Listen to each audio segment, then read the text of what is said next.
എൻ്റെ പേര് മേരി. ഞാൻ ആലുവയിൽ നിന്ന് വരുന്നു. ഞാനിവിടെ കയറി സാക്ഷ്യം പറയാൻ, അമ്മയ്ക്ക് സാക്ഷ്യം പറയാൻ വൈകിയതിൽ മാപ്പ് ചോദിക്കുന്നു. ഈ അൾത്താരയിൽ കയറി സാക്ഷ്യം പറയാൻ അമ്മ ഈശോയെ എന്നെ അനുവദിച്ചതിന് നന്ദി പറയുന്നു. എനിക്ക് 12 വർഷമായി അൾസർ എന്ന രോഗം ഉണ്ടായിട്ട്. ആ സമയം കണ്ടമാനം മരുന്നുകളൊക്കെ ഞാൻ കഴിച്ചിരുന്നു. പക്ഷേ ഒരു ദിവസത്തിൽ 2-3 പ്രാവശ്യം ഒക്കെ വയറ്റിൽ നിന്ന് ഇങ്ങനെ ബ്ലഡായിട്ടൊക്കെ പോകുമായിരുന്നു. എങ്കിലും ഭക്ഷണം കഴിക്കരുത്, പാല് കുടിക്കരുത്, പഴം തിന്നരുത് എന്നൊക്കെയാണ് ഡോക്ടർ പറയണത്. എല്ലാവരും ഭക്ഷണം കഴിക്കുമ്പോൾ ഞാനിങ്ങനെ മാറി നിൽക്കും. അപ്പോൾ എനിക്ക് ഭയങ്കര സങ്കടമാണ്. എന്നാലും ഞാൻ അതെല്ലാം സഹിച്ച് മാറി നിൽക്കും. അങ്ങനെ ഇരിക്കാതെ എൻ്റെ കൂട്ടുകാർ പറഞ്ഞ്, ഇങ്ങനെ കൃപാസനത്തിൽ നീ വന്നു കഴിഞ്ഞാൽ അവിടെ നിനക്ക് എല്ലാത്തിനും ഒരു ഉത്തരം കിട്ടും, മാതാവ് നിനക്ക് എന്തെങ്കിലും ഉത്തരം തരാതിരിക്കില്ല എന്ന് പറഞ്ഞ്. അപ്പോൾ ഞാൻ അവരോട് കൂടെ ഇവിടെ കൃപാസനത്തിൽ വന്ന് ഉടമ്പടി എടുത്ത് 3 മാസം വരെ എനിക്കൊരു കുറവും ഉണ്ടായിരുന്നില്ല. ഞാൻ അങ്ങനെ തന്നെ പോയിക്കൊണ്ടിരുന്നു. ഉടമ്പടി പുതുക്കിയ ആ സമയം തുടങ്ങി എനിക്ക് എന്തോ ഒരു വ്യത്യാസമൊക്കെ വന്ന പോലെ. എങ്കിലും ഞാൻ ഈ ഉടമ്പടി പുതുക്കിയതിൽ പ്രാർത്ഥിച്ചുകൊണ്ടിരിക്കുമ്പോൾ ഈ ഭക്ഷണങ്ങളൊക്കെ ഞാൻ അറിയാതെ തന്നെ കഴിക്കുകയാണ്. എല്ലാ ഭക്ഷണങ്ങളും ഞാൻ കഴിക്കുന്നുണ്ട്. എന്താണെന്നുള്ളത് എനിക്ക് തന്നെ അറിയില്ല. എന്താ ഞാനിങ്ങനെ കഴിക്കണേന്നുള്ളത് ഞാനൊന്നും ചിന്തിക്കണമില്ല. ഞാൻ ആ ഭക്ഷണമൊക്കെ കഴിക്കുക. എല്ലാം കഴിഞ്ഞപ്പോൾ വീട്ടിലുള്ളവർ പറഞ്ഞു, നീ എന്താ ഇതൊക്കെ കഴിക്കണേ എന്ന് ചോദിച്ചു.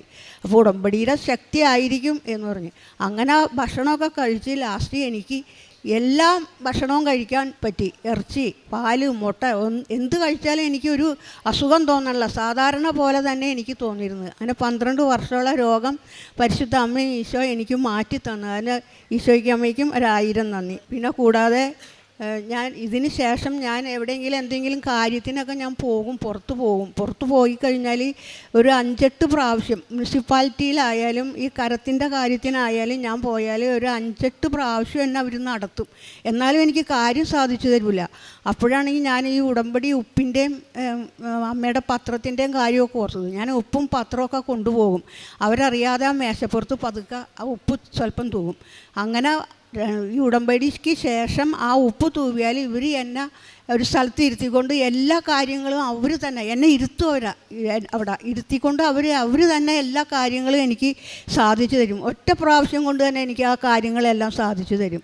ഇവിടെ ജോസഫ് അച്ഛൻ ഇവിടെ ധ്യാനത്തിൽ പറയായിരുന്നു, എവിടെ പോയാലും ഒരു തക്കാളി മേടിക്കാൻ പോയാലും അമ്മയോട് പറയണമെന്ന്. ഞാൻ അതിന് ശേഷം തക്കാളി മേടിക്കാനല്ല, എന്ത് കാര്യത്തിന് പോയാലും അമ്മയോട് പറയല്ല, അമ്മേനെ ഈശോയും വിളിച്ചുകൊണ്ട് പോകും. ആ സമയം എനിക്ക് എല്ലാ കാര്യങ്ങളും സാധിച്ചു കിട്ടണം. ഞാനിത് എങ്ങനെ സാധിച്ചു കിട്ടണമെന്ന് തന്നെ എനിക്ക് അറിയാൻ പാടില്ല. ആ വിധത്തിൽ എത്ര പ്രയാസമുള്ള കാര്യങ്ങളാണെങ്കിലും അമ്മ എനിക്കത് സാധിച്ചു തരും. പിന്നെ ഇവിടെ ലാസ്റ്റുള്ളത് ജപമാല റാലിയിൽ എല്ലാവരും പോകുന്നത് കാണാനും എനിക്ക് ഭയങ്കര താല്പര്യമാണ്. ഈ ഉടമ്പടിക്ക് ശേഷം ഞാൻ ഈ ജപമാല റാലിയിൽ കാണാനായിട്ടാണ് വന്നത്.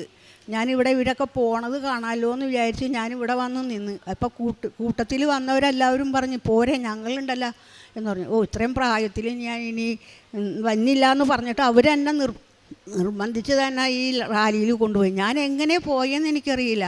പോയി അവിടം വരെ എത്തി പുണ്യാളൻ്റെ അടുത്ത് കയറി മുട്ടുകുത്തി പ്രാർത്ഥിച്ച് അത്രയും ഇത് വന്നിട്ടും എനിക്കൊരു അണപ്പോ കഥപ്പോ ഒന്നും ഉണ്ടായിരുന്നില്ല. കൂടെ വന്നേക്കണവരുടെ കാലെല്ലാം പൊട്ടിയായിരുന്നു. പക്ഷേ എൻ്റെ കാല് പോലും പൊട്ടേ, ഒരു പോറൽ പോലും എനിക്കില്ലാതെ അമ്മ ഒരു ഭയങ്കര അത്ഭുതം പോലെ തന്നെ എനിക്കത് തോന്നണത്.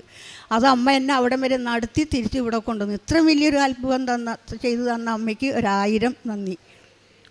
പിന്നെ പ്രേക്ഷിത പ്രവർത്തനം എന്ന് പറയണത്, ഞാൻ പേപ്പറൊക്കെ കൊടുക്കും. അത് മെട്രോ സ്റ്റേഷനിലാണ് കൊടുക്കണത്.